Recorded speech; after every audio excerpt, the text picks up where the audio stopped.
রাতের আধার কাটিয়ে পৃথিবীর বুকে নেমে এসেছে এক স্নিগ্ধময় সকাল। সূর্যের আলোর পাশাপাশি রুমে ধেয়ে আসছে শীতল বাতাস। চার দেয়ালের প্রতিটি কোনায় কোনায় বাতাসের বিচরণ। হাওয়ার তালে কিছুটা নড়ছে আদ্রর কপালে পড়ে থাকা ছোট ছোট চুলগুলো। লোকমুখের কথা ডাক্তারি পড়তে পড়তে মাথার অর্ধেক চুল খোয়াতে হয়, অথচ আদ্র নামক সুদর্শন যুবকের মাথায় চুলেরও কমতি নেই। মানুষটা পারফেক্ট সব দিক দিয়ে, এটা একটা ভুল, নিতান্তই ভুল বাক্য। পৃথিবীতে সবাই পারফেক্ট হয় না, কোনো না কোনো দিক দিয়ে ত্রুটির শূন্যতা থেকেই যায়, যেমন আদ্ররও আছে। দেখতে সুদর্শন হলেও তার রয়েছে চরম দুর্বলতা। তার দুর্বলতা একটা মেয়েকেই কেন্দ্র করে। 28 বছরের এই সুদর্শন যুবকের দুর্বলতা 18 বছরের তুলিকে ঘিরে। হঠাৎ একটা দমকা হাওয়ায় রুমে সাদা পর্দাগুলো এলোমেলোভাবে উঠতে লাগলো। নিমিষেই সূর্যের কিরণ বিলুপ্ত হয়ে রুমটা হিম ঠান্ডায় পরিণত হলো। এক নজরে আদ্রর ঘুমন্ত চেহারায় দৃষ্টিপাত করে রেখেছিল তুলি। বাতাস এসে জ্বালাতন করায় না চেয়ে আদ্রর সামনে থেকে উঠতে হলো তার। ধীর পায়ে হেঁটে ব্যালকনির কাছে এসে কাচের দরজাটা লাগাতে নিলে বাতাসের দাপটে উঠতে লাগলো খোলা হালকা ভেজা চুল ও শাড়ির আঁচলটা। আকাশের দিকে তাকালো তুলি। আকাশ জুড়ে মেঘের খেলা। হয়তো আজ বৃষ্টি হবে, নয়তো আসবে কোনো প্রকাণ্ড ঝড়। তারই পূর্বাভাস দিয়ে যাচ্ছে কালো মেঘ ও এই দমকা হাওয়া। দরজার কাছে দাঁড়িয়ে চোখ বুজে নিল তুলি। বাতাস এসে চোখে মুখে দোলা দিয়ে যেতেই ঠোঁটের কোণে ফুটে উঠল মৃদু হাসির ঝলক। মনের কোণে ভেসে উঠল কিছু মুহূর্ত। আশ্চর্য, তুলির মন বিষাদে ছেয়ে যাচ্ছে না, কোনো তিক্ততাও তাকে গ্রাস করতে পারছে না। বিষাক্ত অনুভূতি হৃদয়পটে জমাট হতে অক্ষম। তুলির কাছে সবকিছুই নিছক সত্য, একটাই আদ্রর ভালোবাসা। তুলির ঠোঁট দুটো আলগা হয়ে এলো। মিনমিন স্বরে উচ্চারিত হলো, একটা আহত মন ক্ষতবিক্ষত হৃদয় নিয়ে কোনো এক বসন্তে আপনার দুয়ারে এসে দাঁড়িয়েছিলাম। অথচ আপনি বদলে দিয়েছেন সময়, ভালোবাসা দিয়ে সুস্থ করে তুলেছেন আমায়। আমার হৃৎপিণ্ডের প্রতিটি অংশে ছড়িয়ে দিয়েছেন অনুরাগের অনল। কাজ লাগিয়ে তুলি আদ্রর সামনে এসে বসলো। আদ্র গভীর ঘুমে মগ্ন। সারা রাত নেশার ঘরে থেকে এখন ঘুমানোরটাই স্বাভাবিক, কিন্তু যখন ঘুমটা ভাঙবে তখন কি মনে পড়বে আদ্রর সবকিছু? স্মৃতির পাতায় কি সজীব থাকবে কিছু সময়? নিঃশব্দহীন একটা নিঃশ্বাস ফেললো তুলি। ঠোঁটে প্রস্ফুটিত হাসি নিয়ে হাত বাড়িয়ে আদ্রর কপালের চুলগুলো সরিয়ে দিল। একটু নিচু হয়ে কপালে নিজের অধর ছোঁয়ালো গভীরভাবে। চোখে জড়ো হলো জল। আর মাত্র কিছু সময় পর সারা জীবনের জন্য দুজন বিয়ের পবিত্র বন্ধনে আবদ্ধ হবে। ঘুচে যাবে সাময়িক দূরত্ব। মাথা উঠিয়ে ঘড়ির দিকে তাকালো তুলি। 7টা বেজে গেছে। সবাই হয়তো ঘুম থেকে উঠে গেছে। বিয়ে বাড়ি বলে কথা। অবশ্য তুলি ফজরের সময় নিজের ঘরে গিয়েছিল একবার সবার চোখে ফাঁকি দিয়ে। এখন না গেলে পরিস্থিতি বিগড়ে যাবে, তাই উঠে দাঁড়ালো। দরজার কাছে গিয়েও আরেকবার ফিরে তাকালো আদ্রর মুখের দিকে। অজানা কারণেই বুকটা হাহাকার করে উঠছে। তুলির ইচ্ছা করছে না তার ডাক্তার সাহেবের কাছ থেকে একটু দূরে যেতে, তবে যেতে তো হবেই। কিছু সময় পরেই তো বিয়ে, তারপর আমাদের জীবনের নতুন সূচনা ঘটবে। কথাটা বিড়বিড় করে বলেই হালকা হেসে বেরিয়ে এলো তুলি। চারদিকে নজর দিতেই দেখলো দুতলায় কেউ নেই, সবাই নিচে। হাফ ছেড়ে দরজাটা চাপিয়ে দ্রুত গতিতে পা ফেলে রুমে চলে আসলো। ঘুম থেকে দরফরিয়ে উঠলো আদ্র কিছু শোরগোলের আওয়াজে। কোনো দিকে না চেয়ে মাথাটা চেপে ধরে বসে পড়লো। প্রচন্ড ভার হয়ে আছে মাথাটা, সেই সাথে তীব্র ব্যথা। এমন তো কখনো হয়নি তার। কানে আবারও আওয়াজ এসে ভিড়তে মাথা তুলে চাইলো চারপাশে। সাগর, অন্তর, নিবিড় ভ্রুকুচকে তাকিয়ে চরম বিরক্তি নিয়ে আদ্র বলে উঠল, সমস্যা কি তোদের? সকাল সকাল এভাবে পাগলের মতো চেয়ে আছিস কেন? পর সাহেব, ঘড়িতে তাকালেই দেখতে পাবেন 9টা বাজে, এখনো সকাল সকাল রয়ে যায়নি। কথাটা বলেই নিবিড়, সাগর, অন্ত হু করে হেসে উঠল। নিবিড় একটা বালিশ নিয়ে পাশে শুয়ে রসাত্মক কণ্ঠে বলে উঠল, তুই তো এত বেলা পর্যন্ত ঘুমাস না, ব্যাপার কি? আজকের কাজ গতকাল শেষ? নিবিড়ের মজার ছলে বলা রসাত্মক বাক্যটা শুনে বুকটা ধুপ করে উঠল আদ্রর। বাকি সবাই আরেক দফা হাসতে শুরু করলো। আদ্র কপাট রাগ দেখিয়ে বলল, আমি তোর বউয়ের বড় ভাই হই, ভুলে যাস না। তার আগে তুই আমার বন্ধু, আর বন্ধুর সাথে কথা বলতে সীমার প্রয়োজন নেই। এখন তোরা 3টা বের হ আমার রুম থেকে, যে যার বউয়ের কাছে যা, আর আমাকেও ফ্রেশ হয়ে আমার বউয়ের কাছে যেতে দে। আদ্রর কথা শুনে চোখ ছোট ছোট করে চাইলো 3জন। সাগর কপালে ভাঁজ ফেলে বলল, একটু পরেই তো বিয়ে ভাই, এখনই যেতে হবে তোর? যেতে হবে, যদি মাইর না খেতে চাস ফুট এখান থেকে। মায়ের খাওয়ার কথা শুনেই উঠে দাঁড়ালো অন্ত। যেতে যেতে বলল, পায়েল বোধহয় আমাকে ডাকছে, বেবির সেবা করতে হবে তো। সাগর ও নিবিড় একসাথে বলে উঠল, পায়েল বাঘিনী, অথচ তার বর ভেজা বেড়াল। দুজনে না পেরে চলে গেল রুম থেকে। ওরা যেতেই আদ্র বিছানা থেকে উঠে দরজাটা ঠাস করে লাগিয়ে দিল। ওয়াশরুমে এসে চোখে মুখে পানি দিয়ে কাল রাতের কথা মনে করার চেষ্টা করলো। আদ্র স্পষ্ট মনে আছে জুস খেয়েছিল সে। খাওয়ার কিছু সময় বাদে তুলির সাথে দেখা করার জন্য বাড়ির ভেতরে এসেছিল। সামিরার উপস্থিতিও ঝাপসা হয়ে স্মৃতির পাতায় বিচরণ করছে। মাথার চুল টেনে মনে করার চেষ্টায় লেগে পড়লো আদ্র। তার মন টানছে অপ্রত্যাশিত কিছু ঘটেছে গত রাতে। বহু চেষ্টার পর মনের আরশিতে ভেসে উঠল তুলির চোখ বুজে থাকা শ্যামলী মুখশ্রীটা। থমকে গেল আদ্র, গলা শুকিয়ে এলো তার। হৃদয় নিংড়ানো ভয়ে চেপে ধরলো আষ্টে পৃষ্ঠে। আয়নায় চোখ যেতেই মনের আশঙ্কাটা পরিণত হলো যন্ত্রণায়। তাড়াতাড়ি করে ফ্রেশ হয়ে ব্যালকনিতে এসে এক লাফে তুলির বারান্দায় উপস্থিত হলো। পায়ের গতি বাড়িয়ে রুমে আসতেই চোখে পড়লো আয়নার সামনে কলাপাতার রঙের শাড়ি পরে দাঁড়িয়ে থাকা তুলির দিকে। তড়িৎ বেগে তুলিকে ঘুরিয়ে নিজের সাথে চেপে ধরলো আদ্র। কাতর স্বরে এক নিঃশ্বাসে বলল, আমার মনে হচ্ছে আমি অপরাধ করে ফেলেছি তুলা, সত্যিই কি তাই? আদ্রর প্রশ্ন শুনে কেঁপে উঠল তুলির মনটা। হৃদয়ের উঠানামা হতে লাগলো দ্রুত গতিতে। আদ্র অধীর আগ্রহ নিয়ে করুণ চাহনি নিক্ষেপ করে রেখেছে উত্তরের আশায়। পারবে না তুলি জবাব দিতে। আজ যেন তুলি কিছু বলার ভাষাও হারিয়ে ফেলেছে। তুলিকে নিশ্চুপ দেখে আদ্র ধরা গলায় বলল, নীরবতা কি সত্যের প্রমাণ দিচ্ছে? আপনি কখনো অপরাধ করতে পারেন না আদ্র, কাঁপা কাঁপা কণ্ঠে বলে উঠল তুলি। আদ্রর ভয় হচ্ছে। তুলির ছোট্ট মনের ভাবনা সে আজ কোনোভাবেই বুঝতে পারছে না। বুকের অসহনীয় পীড়ন নিয়ে অসহায় কণ্ঠে বলে উঠল, তুমি আমার কাছ থেকে মুখ ফিরে নিবে না তো তুলা? আমার মনে হচ্ছে আমাদের মাঝে আর কিছু বলতে পারছে না আদ্র। তুলির গালে হাত রেখে বলল, জুসটা তুমি পাঠিয়েছিলে? আদ্রর এমন প্রশ্নে কিছুটা বিস্মিত হলো তুলি। সাবলীলভাবে জবাব দিল, আমি সামিরা আপুকে বলেছিলাম, উনি পাঠিয়েছেন। ব্যাস, যা বোঝার বুঝে গেল আদ্র। সামিরার উদ্দেশ্যে বেশ ঠাওর হয়েছে তার। ছলছল চোখে তাকিয়ে থাকা তুলির দিকে তাকাতেই আদ্রর অন্তরাত্মা কেঁপে উঠল। মেয়েটার চোখে মুখে লজ্জার ছাপ নেই আজ, যা আদ্রকে পোড়াচ্ছে ভীষণভাবে। তুলির ললাটে ঠোঁটের স্পর্শ দিয়ে কপালে কপাল ঠেকালো আদ্র। করুণ স্বরে বলে উঠল, যদি কিছু হয়েও থাকে তবে মুহূর্তগুলো অবৈধ ছিল না তুলা। আমি অপেক্ষা করব আরো একটাবার তোমাকে আপন করে নেওয়ার। তুলির মেহেদি রাঙা দুহাতে চুমু এঁকে আস্তে আস্তে দুহাত ছেড়ে দিতে লাগলো আদ্র। এক পলকে হাতের দিকে তাকিয়ে রইল তুলি। মনটা আনচান করছে আজ, বড্ড কু ডাকছে। ইচ্ছা করছে আদ্রর হাতটা দুহাতে শক্ত করে আঁকড়ে ধরতে। ধীরে ধীরে চলে গেল আদ্র। দরজার কড়া নাড়ার শব্দে ঘোরের সমাপ্তি ঘটল তুলির। খুলে দিতেই আমরিন, ইনশিতা, পায়েল, রিমি, ঝুমুকে দেখে মৃদু হাসল। আমরিনের হাতে বিয়ের বেনারসি, ঝুমুর হাতে নাস্তার প্লেট। নিঃশব্দে খাটে এসে বসলো তুলি। ঝুমু তুলির দিকে তাকিয়ে বলল, বাহ, গোসল করে নিয়েছো? বেশ ভালো হয়েছে। নাস্তা করতে তো নিচে যাওনি, এখন ঝটফট খেয়ে নাও। অলরেডি 10টা বেজে গেছে। সাজানো এখন থেকে শুরু করে দিতে হবে। নামাজের পরেই তো বিয়ের কার্য সম্পূর্ণ করা হবে। তুলি সায়জা নিয়ে খেয়ে নিল। আমরিন তুলির চুলগুলো ড্রায়ার দিয়ে শুকিয়ে দিল। একটু পর পার্লারের মেয়েরা চলে আসবে। পায়েল, রিমি সবার সাথে টুকটাক কথা বলতেই কেটে গেল কিছু সময়। সায়রা বেগম পার্লারের মেয়েগুলোকে রুমে নিয়ে আসে, বাকি সবাইকে তাড়া দিল রেডি হওয়ার জন্য। যাওয়ার আগে তুলির থুতনিতে হাত রেখে মেয়ে দুটোর উদ্দেশ্যে বলে গেলেন, আমার মাটাকে এত সুন্দর করে সাজাবে যেন আমার ছেলে চোখের পলক ফেলতেই ভুলে যায়। হবু শাশুড়ির মুখে এমন কথা শুনে লজ্জায় কাটা দিয়ে উঠল তুলির সারা শরীর। মাথা নত রেখেই লাজুক হাসি হাসলো। সবাই চলে গেল রুম থেকে। মেয়েগুলোকে বসিয়ে ওয়াশরুমে এসে মুখ ধুয়ে নিল তুলি। আদ্রকে অনুশোচনায় ভুগতে দিবে না সে। বিয়েটা হয়ে গেলেই বলে দিবে সব। লাল বেনারসিটা পরিয়ে তুলিকে সাজিয়ে দিয়ে বের হয়ে গেল মেয়ে দুটো। নিজেকে আয়নায় দেখে অভিভূত হলো তুলি। লাল বেনারসি তো আগেও গায়ে জড়িয়েছে, এতটা মন তো কাড়েনি তার। তবে আজ কেন নিজেকে নিজের কাছেই ভালো লাগছে তুলির। বেনারসিটা আদ্রের পছন্দের বলে কি এমন? শ্বাস প্রশ্বাস ভারী হয়ে আসছে তুলির। কখন আদ্রকে দেখাবে নিজের এই রূপটা? আদ্রকে অপেক্ষা করাতে খুব খারাপ লাগছে তার। সে যে নিজেও ভীষণ অস্থির। এক পলক তার ডাক্তার সাহেবকে সাদা শেরওয়ানিতে দেখার। আলতো হেসে চোখ বন্ধ করতেই কারোর প্রতিচ্ছবি ভেসে উঠল মনের আঙিনায়। খুশিতে আত্মহারা হয়ে উঠল তুলি। শাড়িটা আঁকড়ে ধরে এগিয়ে যেতেই যেন ধোঁয়াশায় হারিয়ে গেল মানুষটা। আটকে উঠল তুলি। দু চোখ খুলে সামনে রাখা পানির গ্লাসটা নিয়ে ঢকঢক করে খেয়ে নিল। এটা ভ্রম ছিল। আদ্রকে নিয়ে অধিক ভাবার কারণেই হয়তো কোনো কল্পনায় হারিয়ে গিয়েছিল। নামাজ শেষে সবাই একত্রিত হলো বাগানের স্টেজ করার দিকটায়। খুব সুন্দর করে স্টেজ সাজানো হয়েছে। কনে ও বরের বাড়ি এক হলেও তুলির বেস্ট ফ্রেন্ড হিসেবে ভাইয়ের কাছ থেকে পই পই করে গেটের টাকা আদায় করছে আমরিন। স্টেজের পাতলা পর্দা দেওয়া একপাশে আদ্র বসলো। নিজের হাতের কাগজটা এগিয়ে দিল কাজী সাহেবের দিকে। কাজী সাহেব কাগজটার দিকে চেয়ে হালকা হাসলেন। সাদা শেরওয়ানিতে আদ্র সবার নজর কাড়াতে সক্ষম, কিন্তু সে যে অপেক্ষায় আছে তার তুলাকে লাল বেনারসিতে দেখার। ইচ্ছেতে করছে নিজে গিয়ে কোলে করে নিয়ে আসতে, কিন্তু এতে তো তার তুলা লজ্জায় মরেই যাবে।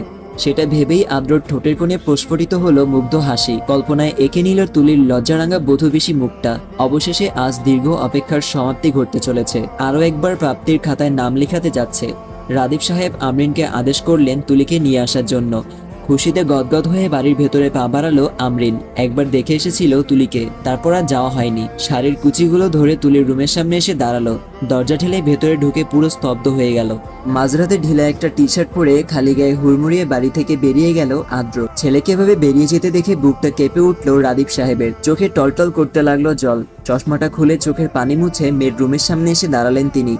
দরজায় কড়া নাড়ার শব্দ পেয়ে ঘুম ছুটে গেল আমরিনের। কিছুক্ষণ আগেই চোখ লেগেছিল। আজকাল এই বাড়ির কারো চোখেই ঘুম সহজে ধরা দেয় না। এই বুঝি আবারও ঘটে গেল কোনো অঘটন। গলায় ওড়নাটা জড়িয়ে দ্রুতগতিতে ছুটে এসে দরজাটা খুলে দিল। দরজা খুলতেই বাবার অসহায় মুখটা দেখে কেঁপে উঠল অন্তরাত্মাটা। রাদীপ সাহেব ভেজা কণ্ঠে বলে উঠলেন, আমি নিরুপায় রে মা, এত রাতে তোদের জাগাতে খারাপ লাগলেও বাধ্য হলাম। আমার ছেলেটা আবারও বেরিয়ে গেছে। নিবিড়কে বলবে একটু আমার সাথে ওর পিছু যাওয়ার জন্য। আমার একার পক্ষে যে ওকে আটকানো সম্ভব না। নিবিড় ঘুম ঘুম চোখে বড় বড় পা ফেলে বেরিয়ে এলো। চিন্তিত মুখে বলল, তাড়াতাড়ি চলুন বাবা, দেরি করলে ওকে খুঁজে পেতে কষ্ট হবে। হ্যাঁ চলো। রাদীপ সাহেব ও নিবিড় তাড়াতাড়ি করে হাতের টর্চ নিয়ে চলে গেলেন। আমরিন সেদিকে চেয়ে থেকে ডুকরে কেঁদে উঠল। বিড়বিড় করে বলল, কেন তুলি, কেন এমন করলি তুই? কেন আমার ভাইকে জ্যান্ত লাশ বানিয়ে হারিয়ে গেলি? এত ভালোবাসার এমন প্রতিদান দিতে পারলি তুই? কে জানতো তোর ছোট্ট চঞ্চল মনের আড়ালে এত নিষ্ঠুরতা লুকিয়েছিল। নিবিড় ও রাদীপ সাহেব দৌড়াতে দৌড়াতে কিছু দূর আসতেই আদ্রকে দেখতে পেল। হাঁফিয়ে উঠছেন তিনি। এই বয়সে ছেলের এত কষ্ট তিনি কোনোভাবেই মেনে নিতে পারছেন না। প্রতিনিয়ত নিজের ছেলেকে চক্ষুদয়ের সামনে ধুকে ধুকে মরতে দেখার মতো কষ্ট ওনার মনটাকে বিষিয়ে দিচ্ছে। সুখের সময়গুলো বোধহয় তার জীবন থেকে হারিয়ে গেছে। আদ্র অনবরত ফোন দিয়ে যাচ্ছে কাউকে, চোখে মুখে রাগের ছাপ। নিবিড় গিয়ে পাশে দাঁড়াতেই বিরক্তিতে ভ্রু কুঁচকাল। তীক্ষ্ণ মেজাজ নিয়ে বলে উঠল, মাঝরাতেও শান্তি দিবি না তোরা? আবার চলে এলি? পাগল পেয়েছিস আমাকে? সবসময় পিছু কেন নিচ্ছিস? আমার শান্তি চাই, শান্তি। কেঁপে উঠল নিবিড়ের হৃদয়টা। ল্যাম্পপোস্টের আলোয় আদ্রর বিরক্ত মাখা চেহারাটা দেখে আজ ভীষণ কষ্ট অনুভব হচ্ছে তার। একটা মানুষ কতটা অসুখী হলে এমন শান্তির জন্য আকুল আবেদন করে থাকে। একটা মানুষ কতটা অসুখী হলে একটু শান্তির জন্য আকুল আবেদন করে তা আজ ভালোই বুঝতে পারছে নিবিড়। মেডিকেল কলেজের দুর্দান্ত মেধাবী সুদর্শন ছেলেটা বর্তমান পরিস্থিতি দেখলে কে বলবে সে একজন বেস্ট হার্ট সার্জন, একজন সুখী মানুষ ছিল। যেই ছেলে নিজের হার্টকেই সুস্থ রাখতে পারেনি সে আর অন্যের চিকিৎসা কিভাবে করবে? তাই তো ছেড়ে দিয়েছে ডাক্তারি পেশা। নিবিড়ের তো চোখগুলো দেখলেই ভয় হয়। নির্ঘুম কাটানো নীলবর্ণের চোখ দুটো এখন সর্বদাই লাল রঙে ছেয়ে থাকে, কারণ নীলাভ চোখে মুগ্ধ হওয়া মেয়েটা আজ আর মুগ্ধ হওয়ার জন্য ছুটে আসে না। নিবিড় উত্তপ্ত একটা শ্বাস ছেড়ে বলল, বাসায় চল আদ্র, রাত 2টো বাজে। এত রাতে তুই তুলি ভাবিকে খুঁজে পাবি না। খুঁজলে অবশ্যই পাবো। তোরাই তো আমার তুলাকে আমায় খুঁজতে বাধা দিচ্ছিস। আমি আমার তুলাকে ঠিকই খুঁজে বের করব। নিবিড়ের চোখের কোণে জমে থাকা জলটা গড়িয়ে পড়ল। শার্টের হাতা দিয়ে মুছে ধরা গলায় বলে উঠল, আর কত খুঁজবি আদ্র? 4 মাস ধরেই তো পাগলের মতো খুঁজে বেড়াচ্ছিস। কখনো কুমিল্লা যাচ্ছিস, আবার ঢাকা ফিরে আসছিস, তো কখনো ঢাকার অলিতে গলিতে হেঁটে বেড়াচ্ছিস। কতশো লোক লাগিয়ে রেখেছিস ভাবিকে খোঁজার জন্য, তবুও কেন এত অস্থির হয়ে পড়ছিস? রাত বিরেতে কেন খোঁজার জন্য পাগলামি করছিস? ফিরে চল ভাই, একবার তাকিয়ে দেখ তোর বৃদ্ধ বাবার দিকে। লোকটা তোর জন্য ছুটে এসেছে। তোর কষ্ট আমাদের ঘুমোতে দেয় না, আমাদের বুকটা ফেটে যায় আদ্র। আমরা সবাই মিলে তো খুঁজছি। যেই মানুষটা ইচ্ছা করে হারিয়ে যায় পৃথিবীতে তাকে খুঁজে বের করা খুবই কঠিন আদ্র। নিবিড়ের দিকে এক পলক চেয়ে রাদীপ সাহেবের ছলছল চোখে দৃষ্টি রাখলো আদ্র। আচমকাই ওনার পা জড়িয়ে বসে পড়লো রাস্তায়। চমকে উঠলেন রাদীপ সাহেব। নিমিষেই হার্টের ব্যথাটা বেড়ে গেল। আদ্র কণ্ঠে আকুলতা নিয়ে বলে উঠল, বাবা, জীবনে একবার আপনার সামনে কেঁদেছিলাম তুলিকে পাওয়ার জন্য। আজ আপনার পা জড়িয়ে আমার খুব কাঁদতে ইচ্ছা করছে, বায়না করতে ইচ্ছা করছে, একটু সুখ একটু শান্তি এনে দিবেন বাবা। আমি একটু স্বস্তির নিঃশ্বাস নিতে চাই। আমার দমটা বন্ধ হয়ে আসে, অসহনীয় পীড়ন হয়, আমি ঘুমাতে পারি না। তুলিকে পেলে সব ঠিক হয়ে যাবে। আমি সুস্থ হয়ে যাব। আমার কিছু চাই না, শুধু একটুখানি স্বস্তি চাই। আমার তুলিকে চাই। স্যান্ডেল পরা পায়ে তরল কিছুর স্পর্শ অনুভব করতে রাদীপ সাহেব হু হু করে কেঁদে দিলেন। নিজেকে শক্ত রাখতে পারলেন না তিনি। পারলেন না ছেলের চোখে জল দেখে আজ কঠোর থাকতে। একটা সময় ছেলের চোখে জল দেখেও কঠোর থেকেছিলেন। আজ শত চেষ্টা করেও ছেলের জন্য মেয়েটাকে এনে দিতে পারছেন না তিনি হাঁটু মুড়ে বসতেই নিবিড় এগিয়ে এলো। আদ্রর কোনো হেলদোল নেই, একদম নির্জীব হয়ে আছে। আতকে উঠল নিবিড়। রাদীপ সাহেবের বাহুতে হাত রেখে বলে উঠল, বাবা, এখনই আদ্রকে হসপিটালে নিতে হবে। ওকে স্বাভাবিক লাগছে না। আমি আমরিনকে ফোন দিচ্ছি গাড়ি নিয়ে আসার জন্য। রাদীপ সাহেব আদ্রর বাহু ঝাঁকালো। চোখ মুখ খিচে মূর্তির ন্যায় বসে আছে আদ্র। আতঙ্ক ছড়িয়ে গেল রাদীপ সাহেবের মনের ভেতর। ছেলেকে শক্ত করে জড়িয়ে ধরে কাঁদতে লাগলেন তিনি। হাসপাতালের করিডোরে বসে আছে সবাই। সায়রা বেগম কাঁদতে কাঁদতে অসুস্থ হয়ে পড়েছেন। সাগরের হাতটা ধরে নিঃশব্দে চোখের জল ফেলছে রাইসা। সাগরের হাতটা ধরে নিঃশব্দে চোখের জল ফেলছে রিমি। মাঝরাতেও ঘুম নেই কারো চোখে। আদ্রর জন্য ছুটে এসেছে সবাই। 5 মাসের অন্তঃসত্ত্বা পায়েল শাশুড়ির শতবাধার পরও ছুটে এসেছে অন্তকে নিয়ে প্রাণের বন্ধুর জন্য। অন্তর হাতটা ধরে বুকে মাথা রেখে নীরবে কাঁদছে সে। কেন তুলি চলে গেল, কোথায় হারিয়ে গেল আদ্রকে এত ভালোবেসে? থাকলে হয়তো আজ পরিস্থিতিটা অন্যরকম হতো। আমরিন দীর্ঘ একটা নিঃশ্বাস ছেড়ে চোখ বুজে ফেলল। স্মৃতির পাতায় ভেসে উঠল প্রকাণ্ড ঝড় ওঠা সেই দিনটার কথা। আমরিনকে দৌড়ে বেরিয়ে আসতে দেখে উঠে দাঁড়ালো আদ্র। শাড়ি বেজিয়ে পড়ে যেতে নিলে সামনে নিল নিবিড়। আমরিন হাঁপাতে হাঁপাতে আদ্রর হাতে একটা কাগজ দিল। সবাই আতঙ্কিত চোখে চেয়ে আমরিনের দিকে। আদ্র কাগজটা মেলে পড়তে শুরু করলো। ক্ষমা করে দিবেন আদ্র, আমার পক্ষে আপনাকে বিয়ে করাটা কোনোভাবেই সম্ভব না, তাই পালিয়ে যেতে বাধ্য হলাম। নতুন একটা জীবন শুরু করার অনুরোধ রইল নতুন কাউকে নিয়ে। লেখাগুলো পড়ে স্তব্ধ হয়ে গেল আদ্র। নিমিষেই মনে হলো তার পায়ের তলা থেকে মাটি সরে যাচ্ছে। পুরো দুনিয়াটা হঠাৎ করে এলোমেলো হয়ে যাচ্ছে। হৃদয়ে শীতল স্রোতের বদলে রক্তক্ষরণ হচ্ছে। কাগজটা হাতের মুঠোয় নিয়ে পাগলের মতো তুলির রুমে ছুটে আসলো। ওয়াশরুম, ব্যালকনি, পুরো বাড়ি আনাচে কানাচে খুঁজেও তুলির কোনো অস্তিত্ব পেল না। হাঁটু গেড়ে গগনবিদারী চিৎকার করে উঠল আদ্র। কয়েক মিনিটের ব্যবধানে ধূলিসাৎ হয়ে গেল এত বছরের জমানো সব স্বপ্ন। তুলি পালিয়ে গেছে এটা কোনো ক্রমেই কেউ বিশ্বাস করতে পারছে না। ভাইকে চিৎকার করতে দেখে কেঁদে দিল ইনশিতা, আমরিন। রিমি তো আজ আনন্দের অশ্রু দেখতে চেয়েছিল, তবে আদ্রর চোখে কেন বিষাদের জল। হাসি খুশি বিয়ে বাড়িটা নীরবতায় ছেয়ে গেল। আহান ঝুমো স্তম্ভিত। আচমকা আদ্র উঠে এসে সামিরার গালে সজোরে থাপ্পড় বসিয়ে দিল। মাটিতে ছিটকে পড়ল সামিরা। ব্যথায় কুকড়ে উঠল সে। রনক, ইনশিতা সহ সবাই প্রচন্ড ভয় পেয়ে গেল। দৌড়ে গিয়ে ইনশিতা সামিরাকে তুলতেই আদ্র ইনশিতাকে সরিয়ে সামিরাকে টেনে সবার সামনে ছুঁড়ে ফেলল। রনক এগিয়ে আসতেই রক্তিম দৃষ্টি নিক্ষেপ করল। দমে গেল রনক। আতঙ্কিত স্বরে প্রশ্ন করল, সামিরা কি করেছে ভাই?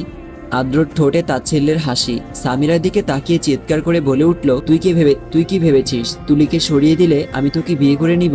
কান খুলে শুনে রাখ, তুলি আমার বউ। কাবিননামায় স্বাক্ষর করে অনেক আগেই ওকে আমি নিজের অর্ধাঙ্গিনী বানিয়ে নিয়েছি। তোর সব চেষ্টা বৃথা। নাকি ম্যারিড ছেলেকেও বিয়ে করতে চাস তুই? আদ্রর কথা শুনে সবাই অবাকের শীর্ষ পর্যায়ে চলে গেল। সবার মাথায় যেন আকাশ ভেঙে পড়ল এটা জেনে আদ্র আগেই বিয়ে করে নিয়েছে। রাদীপ সাহেব একটুও চমকালেন না, তিনি বিষয়টা জানতেন। সামিরা ভয়ার্ত চোখে চেয়ে থেকে কাঁপা কাঁপা গলায় বলল, আমি তুলিকে কিছু করিনি আদ্র। রাগটা দ্বিগুণে পরিণত হলো। হাঁটু গেড়ে হাতে ছুরিটা দিয়ে সামিরার হাতে আঁচড় কাটতেই চিৎকার করে কেঁদে উঠল সামিরা। রনক এগিয়ে এসে বোনকে আগলে নিল। কপাট রাগ দেখিয়ে বলল, পাগল হয়ে গিয়েছেন আপনি আদ্র ভাই, কি করছেন এসব? হ্যাঁ, হয়ে গেছি আমি পাগল। তোর বোনকে বল আমার বউকে বের করে দিতে, নয়তো আজ ওর লাশ ফেলবো এখানে। তুই জানিস তোর বোন কাল আমার শরবতে অ্যালকোহল মিশিয়ে আমার সাথে অবৈধভাবে মিলিত হওয়ার ফোন দিয়ে এঁটেছিল। আমাকে ও তুলিকে আলাদা করতে চেয়েছিল, কিন্তু সফল হয়নি। আমার তুলি ঠিক সামলে নিয়েছে। ও কখনো আমাকে ছেড়ে যেতে পারে না। আমি ওর অস্তিত্বে মিশে আছি। আমাকে ছাড়া ও বাঁচবে না। তোর বোনকে বল আমার তুলিকে ফিরিয়ে দিতে। বিষিয়ে উঠল রনকের মনটা। সেই সাথে বীরমূত রূপ নিয়ে দাঁড়িয়ে আছে সবাই। রনক সামিরার দিকে তাকিয়ে প্রশ্ন করলো, আদ্র ভাই যা বলছে সব সত্যি? হ্যাঁ সত্যি, তবে আমি তুলিকে কিডন্যাপ করি নাই ভাইয়া। তুলি কোথায় আমি কিছুই জানি না।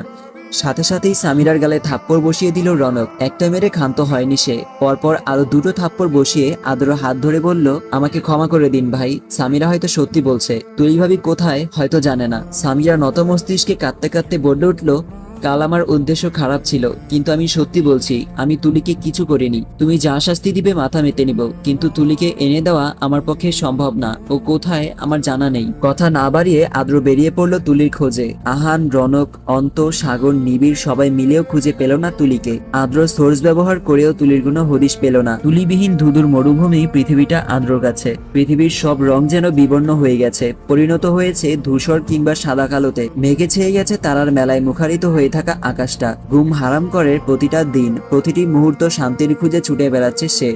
সেখানে প্রিয় মানুষটা হারিয়ে গেলে ছেলেরা সন্ন্যাসীর রূপ ধারণ করে, মাদকাসক্ত হয়ে পড়ে। সেখানে আদ্র 5 ওয়াক্ত নামাজ আদায় করে মোনাজাতে তার তুলাকি চেয়ে যাচ্ছে।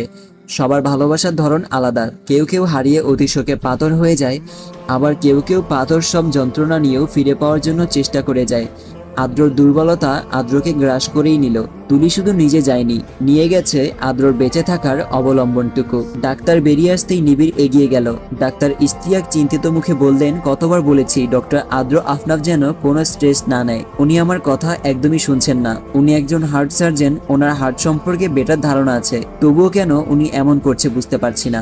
উনি নিজেও জানেন এমন চলতে থাকলে একসময় কার্ডিয়াক অ্যারেস্ট হয়ে মারা যেতে পারেন। কথাটা বলেই সূক্ষ্ম একটা নিঃশ্বাস ছাড়লেন ডক্টর ইস্তিয়াক। সায়রা বেগম সবটুকু শুনতে পেয়ে কান্নায় ভেঙে পড়লেন। ওনার খুব অভিমান জমেছে তুলির প্রতি। এত করে বলেও কিভাবে পারলো মেয়েটা তার ছেলেকে ছেড়ে যেতে। নিবিড় করুণ স্বরে বলল, আমরা ভেতরে যেতে পারি? হ্যাঁ, আসুন। সায়রা বেগম ও রাদীপ সাহেবকে নিয়ে আমরিন ও নিবিড় কেবিনে গেল। সবাইকে দেখে মৃদু হাসলো আদ্র। সায়রা বেগমের চোখের পানি মুছে দিয়ে বলল, সামান্য একটু বুকের বাঁ পাশটা ব্যথা করছিল। তোমার পুত্রবধূ ফিরে আসলে ঠিক এটার উপশম হয়ে যাবে। আদ্রর হাতটা ধরে হাউমাউ করে কেঁদে দিলেন সায়রা বেগম। ডক্টর ইশতিয়াক কিছুটা সাহস জুগিয়ে বললেন, আমার মনে হয় কি উনি বেঁচে নেই, নয়তো এত খোঁজার পরও কি আপনারা পেতেন না? ধপ করে আগুন জ্বলে উঠল আদ্রর মস্তিষ্কে। চূর্ণ বিচূর্ণ হয়ে যেতে লাগলো হৃৎপিণ্ড। চোখের রাগের ছাপ স্পষ্ট। আটকে উঠল নিবিড় ও আমরিন। আদ্র দাঁতে দাঁত চেপে আওয়াজ করে বলে উঠল, আমার বউ বেঁচে আছে। অভিমান করেছে হয়তো আমার উপর, তাই লুকিয়ে থাকছে। আমি জানি আমি ওকে খুঁজে বের করে যখন অভিমান ভাঙাবো, তখন খুশিতে আত্মহারা হয়ে উঠবে। আমার বুকে মাথা এলিয়ে বলবে, আমি তো আপনার অপেক্ষায় ছিলাম ডাক্তার সাহেব। লেখক হিসেবে আপনার জীবন কাহিনী জানার খুব ইচ্ছা মিস শ্যামবর্ণা। আমার তো মনে হয় আপনার জীবন কাহিনীটা বেশ ইন্টারেস্টিং হবে এবং তা নিয়ে আমি সুন্দর একটা উপন্যাস রচিত করতে পারবো। পুরুষেরই সাবলীল কণ্ঠ শুনে মাথায় ওড়নাটা ভালোভাবে টেনে নিল জানালার কাছে দাঁড়িয়ে থাকা মেয়েটা। তারপর সম্মুখে দূরত্ব রেখে দাঁড়ানো ছেলেটার দিকে নির্লিপ্ত ভঙ্গিতে চাইল। ছেলেটার দিকে এক পলক চেয়ে বাহিরের পুকুরের পানিতে দৃষ্টি নিবদ্ধ করলো। ছোট্ট একটা শ্বাস ছেড়ে বলল, আমি তুলি। বিয়ের আসর থেকে পালিয়ে এসে আপনাদের সাথে দেখা হওয়া, আপনাদের এনজিওতে ছোট্ট একটা চাকরি পাওয়া দয়ের খাতিরে, ব্যাস এতটুকুই আমার জীবন। মৃদু হাসলো ছেলেটা। বাহিরে দৃষ্টি রেখে বিরমিত স্বরে বলল, আমি তো আপনার 18 বছরের জীবন কাহিনী জানতে চাইছি।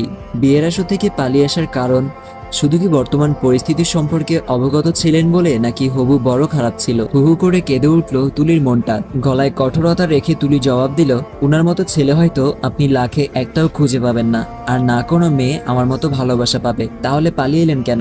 যার এতটা প্রশংসা করছেন, এতটা ভালোবেসেছেন, তার কাছে কি একবারও বলতে পারলে না সবটা খুলে? তার কি জানার অধিকার ছিল না? জানার চেয়ে ভালো থাকার অধিকার ছিল তার। তৎক্ষণাৎ চূর্ণ বিচূর্ণ হয়ে যেত তার মনটা। আমাকে কোনো ক্রমেই ছাড়তো না, তবে প্রতিটা মুহূর্তে মরণ যন্ত্রণা পেত। সময়ের স্রোতে একসময় তার জীবনটায় বরবাদ হয়ে যেত। যাকে নিজের জীবনের চেয়েও বেশি ভালোবাসি, তার এত সুন্দর জীবনটা আমি কিভাবে নষ্ট করে দিতাম? আপনার কি মনে হয় এখন আপনাকে যারা ভালো আছে? দু চোখ বুঝে এলো তুলির। প্রশ্নটা হৃদয়পটে বিচরণ করতে লাগলো, আঘাত করতে লাগলো অনবরত। কে জানতো তার 18 বছরের জীবনে এত কিছু ঘটে যাবে, যাকে ছাড়া এক মুহূর্তও নিজেকে কল্পনা করতে পারতো না। পাগলামি করতো তাকে ছেড়ে 4টা মাস থাকতে হবে। ভালো নেই আমি ডাক্তার সাহেব। শরীরে বাসা বাঁধা অসুখের চেয়ে আমার মনের অসুখটা প্রখর। প্রতিটা মুহূর্তে মরণ যন্ত্রণা অনুভব হয় আপনাকে ছাড়া। মাঝে মাঝে মনে হয় বিলীন হয়ে গেছে আমার ভিতরকার অস্তিত্ব। তবুও আপনার দেওয়া ভালোবাসা নিয়ে বাধ্য হয়ে বেঁচে আছি আমি।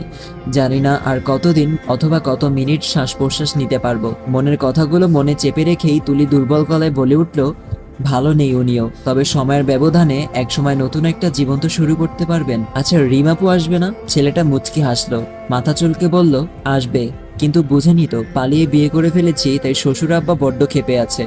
আমার বউটাকে বের হতেই দেয় না বাসা থেকে।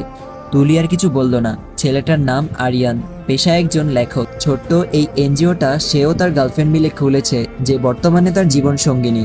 বিয়ের আসর থেকে পালিয়ে কোনো দিকে যাওয়ার মতো নির্দিষ্ট স্থান ছিল না তুলির। উপায় না পেয়ে ট্রেন স্টেশনে এসে যেই ট্রেন পায় তাতেই উঠে পড়ে। ট্রেনেই পরিচয় আরিয়ান ও রিমের সাথে। জীবনের পুরোটা খুলে না বললেও রিমের কাছে পালিয়ে আসার কারণটা বলেছে।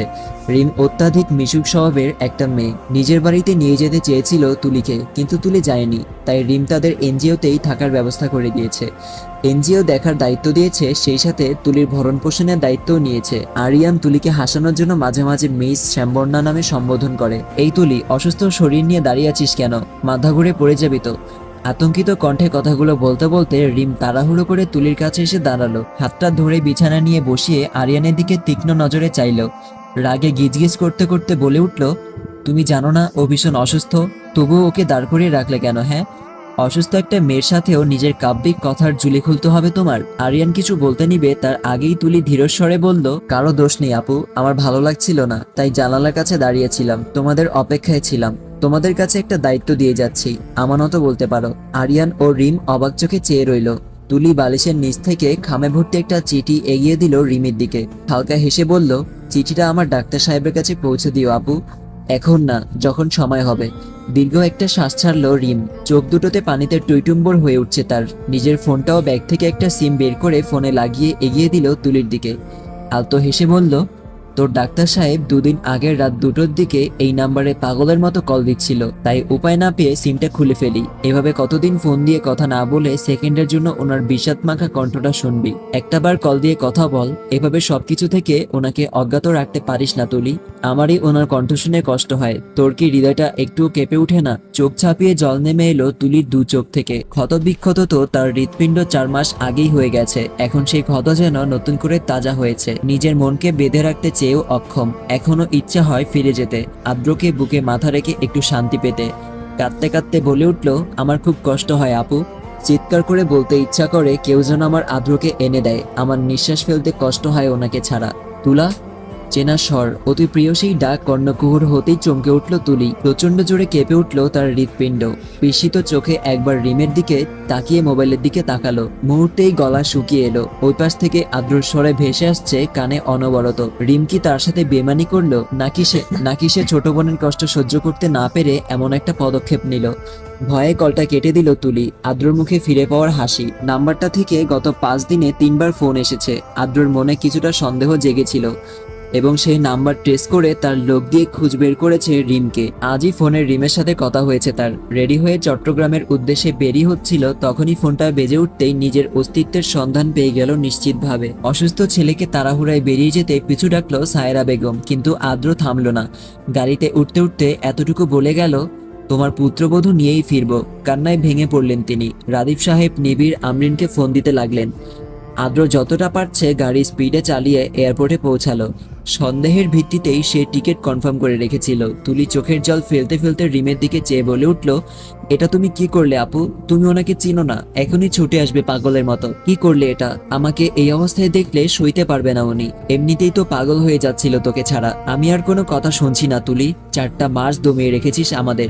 এই 4 মাসে আমরা তোর মায়ায় এভাবে জড়িয়ে গিয়েছি, আর যে মানুষটা এতগুলো বছর ধরে তোকে ভালোবাসে তার অবস্থা, চলেই তো যাবি, তাকে এক পলক দেখে না হয় বিদায় হ। কথাগুলো বলেই অভিমানে মুখ ফিরিয়ে নিল রিম। চোখের কার্নিশ বেয়ে গড়িয়ে পড়ছে অশ্রু। বুক ফেটে কান্না আসছে তার তুলির জন্য। তুলির মনে ভয় নিয়ে জড়সড় হয়ে বসে রইল। তবে কি শেষ পর্যন্ত মুখোমুখি হতেই হবে আদ্রর? সকাল পেরিয়ে বিকেল বললে ভুল হবে, তাও শেষ হবার পথে। নিচে আকাশে হালকা রক্তিম আভা ফুটে উঠেছে। দুরু দুরু বুক নিয়ে তুলি বসে আছে। সত্যিই আদ্র আপনি আসবেন? আচ্ছা আমি কি জবাব দিব আপনাকে? কথাগুলো গুছিয়ে নিচ্ছি মনে, তবুও কেন বারবার বিক্ষিপ্ত হয়ে যাচ্ছে। আমি পারবো তো আপনাকে সব বলতে, নাকি অসম্পূর্ণই থেকে যাবে? কথাগুলো ভাবতে ভাবতে মাথাটা ভার হয়ে এলো তুলির। ধীর পায়ে ড্রেসিং টেবিলের সামনে এসে দাঁড়ালো সে। মাথার ঘোমটাটা ফেলে আয়নার দৃষ্টি রাখলো। নিজেকে দেখে নিজের কাছেই ভালো লাগছে না। সাথে সাথেই মাথাটা নত করে ফেললো। ঘাড়ে গরম নিঃশ্বাস পেতেই শরীরের প্রত্যেকটা রন্ধ্রে রন্ধ্রে শিহরণ জেগে উঠল। মনে আশঙ্কা নিয়ে আয়নায় চোখ রাখতেই বুকটা ধুক করে উঠল প্রচন্ড বেগে। দমিয়ে রাখা অনুভূতিগুলো সজীব হয়ে উঠল। চোখের পলকেই পিছু ঘুরে মানুষটার বুকে আশ্রে পড়ল তুলি। আজ আর বাধা মানছে না কোনো অনুভূতি। 4 মাসের দূরত্ব তিলে তিলে পুড়িয়েছে দুটো হৃৎপিণ্ড। আদ্রর বুকে খামচে ধরে শক্ত করে কেঁদে দিল তুলি। ভিজিয়ে দিতে লাগলো আদ্রর ছাই রঙের শার্টটা। নিজের শরীরের সর্বোচ্চ শক্তি দিয়ে তুলিকে নিজের সাথে মিশিয়ে নিল আদ্র। একটুও বিলম্ব করলে এই বুঝি হারিয়ে যাবে তুলি। বুকের বাঁ পাশের ব্যথাটা বেড়ে যাচ্ছে ক্রমশ। তবুও মন জুড়ে বয়ে যাচ্ছে শীতল বাতাস। তার তুলাকে ফিরে পাওয়ার আনন্দ। তুলির মাথায় হাত বুলিয়ে আলতো করে চুমু খেলো। অস্থির স্বরে বলে উঠল, কেন চলে গেলে তুলা? আমায় কষ্ট দিয়ে আনন্দ পাচ্ছিলে? জানো, আজ চেয়েও রাগ করতে পারছি না তোমার উপর। কিভাবে করবো বলো? আজ যে আমি আমার অস্তিত্বের দেখা পেয়েছি, মরণ যন্ত্রণা থেকে মুক্তি পেয়েছি। এই মেয়ে, তুমি তো খুব ভালোই করেই জানতা আমার জীবনটা তোমাকে কেন্দ্র করে। তাহলে কিভাবে পারলে এত নিষ্ঠুর হতে? সবসময় তো বলতা, আদ্র আপনাকে আঁচলে বেঁধে রাখবো, অন্য কারো হতে দিব না। তাহলে তুমি কিভাবে নিঃশ্বাস নিতে পারলে আমাকে ছাড়া? তুলি নিশ্চুপ হয়ে মুখ গুজে রেখেছে আদ্রর বুকে। আজও লেগে পড়েছে আদ্রর হৃদস্পন্দন পরিমাপ করার চেষ্টায়। শান্তি অনুভব হচ্ছে তার। গতকাল এই বুকে মাথা রাখা হয়নি, এই শান্তিটুকুও পাওয়া হয়নি। গভীরভাবে আদ্রর বুকের বাঁ পাশে নিজের অধর ছোঁয়ালো। আজও থমকে গেল আদ্র। হৃৎপিণ্ডের উঠানামা হতে লাগলো দ্রুত গতিতে।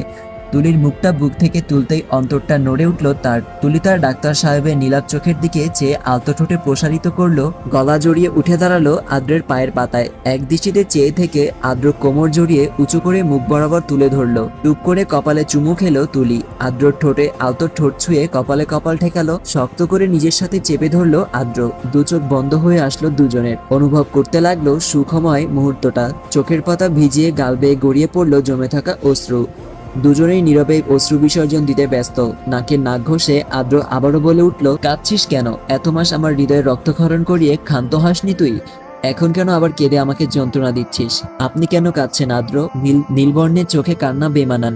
নিজের এমন হাল করেছেন কেন? সন্ন্যাসী হওয়ার ইচ্ছা জেগেছিল বুঝি? ডাক্তারটা কিন্তু সন্ন্যাসী হয় না। কাঁদতে কাঁদতে বলে উঠল তুলি। খুন করে যদি বলো মরে গেছি কেন, তাহলে এর প্রশ্নের জবাব আমি কোনো কালেও দিতে পারবো না তুলা। আদ্রর কথা শুনে তুলি আরো জোরে কেঁদে উঠল। এতক্ষণ ধরে গুছিয়ে নেওয়া সব কথা এলোমেলো হয়ে গেল। তবুও কোনো মতে কান্নার মাত্রা কমিয়ে ভেজা কণ্ঠে বলে উঠল, আমি আপনাকে কিছু বলতে চাই আদ্র। আদ্র চোখ মেলে তুলির জলে টৈটুম্বর ডাগর ডাগর আখিদয়ে দৃষ্টি রাখলো। বজ্রপাতের ন্যায় ঝলকে উঠলো সারা দেহ। তুলির চোখগুলো একদম ডেবে গেছে, কালো হয়ে গেছে চোখের নিচে। আগের চেয়েও অনেক শুকিয়ে গেছে মেয়েটা। তার নিকট মনে হচ্ছে কেউ তার কলিজায় ছুরি গাচ্ছে। করুণ স্বরে বলল, বলো আদ্র, আমি আপনাকে। এক পা পিছিয়ে গেল আদ্র। চোখের পলকেই থমকে গেল তার দুনিয়া। তুলি তার কথা সমাপ্ত করার আগেই ঢলে পড়লো প্রিয় মানুষটার বুকে। চিৎকার করে আদ্র তুলিকে ডাকতে লাগলো। পালস চেক করে কোলে তুলে নিল তাড়াতাড়ি করে। আরিয়ান, রিম দৌড়ে আসলো রুমে। তুলির অবস্থা দেখে আটকে উঠলো দুজন। আরিয়ানের হাতটা ধরে কাঁদতে লাগলো রিম। আদ্র গাড়িতে উঠে ড্রাইভারকে তাড়াতাড়ি করে গাড়ি স্টার্ট দিতে বলল। তুলির মাথা বুকে চেপে ধরে চোখ মুখ খিচে রইল। বর্ষণ থেমে নেই। অশ্রুগুলো বর্ষণের ন্যায় অবাধে গড়িয়ে পড়ছে। হারানোর তিক্ত যন্ত্রণায় ভয় আবারও মনে চেপে বসছে। আদ্র বিড়বিড় করে উচ্চারণ করলো, এবার উদাও হলে আমার শ্বাসটুকু কেড়ে নিও তুলা। শরীরে এত বড় রোগের বাসা বাঁধিয়ে উনি এতটা হেয়ালিপনা কিভাবে করলেন, এটা ভেবে আমি সত্যিই প্রচন্ড অবাক হচ্ছি আদ্র। আমি জানি তোমার মানতে কষ্ট হবে, তবুও বলতে হচ্ছে পেশেন্টের অবস্থা খুবই ক্রিটিক্যাল। থ মেরে দাঁড়িয়ে রইল আদ্র। চোখে কোনো জল নেই। পকেটে থাকা মোবাইলটা বেজে উঠছে বারবার। হয়তো আমরিন, পায়েল ওরা ফোন দিচ্ছে। চট্টগ্রাম এসে এনজিওতে পৌঁছানোর আগেই ফোন করে বলেছিল তুলির খোঁজ পেয়েছে। কথাটা শোনা মাত্রই সবাই রওনা দিয়েছে চট্টগ্রামের উদ্দেশ্যে। হয়তো পথিমধ্যে আছে। ডাক্তারের সাথে কোনো কথা না বলা বারণ সত্ত্বেও আদ্র দরজা ঠেলে ঢুকে পড়লো আইসিইউ রুমে। সাথে সাথেই তার শরীরের প্রত্যেকটা লোম খাড়া হয়ে গেল। আইসিইউ রুমে কত শত রোগীর চিকিৎসা করেছে সে, কখনো তো এমন ভয় লাগেনি, কখনো তো কেঁপে ওঠেনি অন্তর। অক্সিজেন মাস্ক লাগানো তুলির ঘুমন্ত মুখটা দেখে আজ কেন তার কোনো মুগ্ধতা কাজ করছে না। হাঁটতে পারছে না আদ্র, থেমে যাচ্ছে পা। বহু কষ্টে সামনের দিকে এগিয়ে নিল নিজের পা দুটো। কাপা কাপা হাতে টুরটা টেনে বসে তুলির এক হাত নিজের হাতে মুষ্টিবদ্ধ করে ঠোঁটের স্পর্শে এঁকে দিল। 3 ঘন্টা ধরে ঘুমাচ্ছে মেয়েটা। আদ্রর হার্টের ব্যথাটা ক্রমশ বেড়েই চলছে। পেয়েও কেন হারিয়ে ফেলছে সে তার তুলাকে। প্রকৃতি এত নিষ্ঠুর কেন হলো তাদের প্রতি? এখনো যে দুজনের অনেক কিছু বলা বাকি, অনেক স্বপ্ন পূরণ করা বাকি। তার মনটা যে অসীম আগ্রহ নিয়ে অপেক্ষা করছে তুলির মুখে অদ্ভুত উদ্ভট কথা শোনার জন্য। এই বুঝি গায়ে নীল শাড়ি জড়িয়ে সামনে দাঁড়িয়ে বলবে, আদ্র আপনি শুধু আমার। মাথা নত করে কপাল ঠেকালো আদ্র তুলির আঁকড়ে ধরে রাখা হাতে। নড়ে উঠল তুলি, হাতটা ছাড়িয়ে নিল আদ্রর কাছ থেকে। অক্সিজেন মাস্কটা খুলে নরম স্বরে বহু কষ্টে বলল, কাঁদছেন কেন আপনি? একটু হাসবেন প্লিজ। তুলির কথা শুনে আদ্রর মাথায় রাগ চেপে বসলো। আবার ঠোঁটে ফুটে উঠল মৃদু হাসি। কিভাবে পারে এমন পরিস্থিতিতে এসেও একটা মেয়ে এমন উদ্ভট কথা বলতে? আদ্রর ঠোঁটের কোণে অজান্তে ফুটে ওঠা হাসি দেখে একরাশ মুগ্ধতা, একরাশ শান্তি জড়ো হলো তুলির মনে। হঠাৎই হুশ আসলো আদ্রর। অক্সিজেন মাস্কটা লাগিয়ে দিতে নিলে তুলি বাধা দিয়ে আদ্রর হাতটা শক্ত করে ধরলো। মিনমিন স্বরে বলে উঠলো, আপনার কাছে ক্ষমা চাওয়া আমার নিষেধ। আব্বু, আম্মু, আমরিন, ইনশিতা আপু, অন্ত ভাইয়া, আহান ভাইয়া সবাইকে বলবেন আমায় ক্ষমা করে দিতে। সবাইকে এক নজর দেখার খুব ইচ্ছা করছে আদ্র। ততটুকু সময় পাবো তো আমি? তুলির কপালে গালে অজস্র চুমু খেলো আদ্র। এ কেমন যন্ত্রণা, এ কেমন প্রহর! বাঁচবে না সে এক মুহূর্ত এই মেয়েটাকে ছাড়া। আদ্রর রক্তিম চোখের জল ভীষণভাবে পুড়াচ্ছে তুলির ছোট্ট মনটাকে। আদ্রর গালে হাত রেখে কান্না মিশ্রিত দুর্বল কণ্ঠে বলে উঠল, আমি আপনার সাথে একটা সংসার গড়তে চাই আদ্র, বাঁচতে চাই আমি। গালে রাখা হাতটা টেনে তালুতে ঠোঁট ছুঁয়ে দিল আদ্র। ধরা গলায় উচ্চারিত হলো, তুই আমার সাথে বেইমানি করছিস তুলা। তুলির চোখে জল, ঠোঁটে হেরে যাওয়ার হাসি।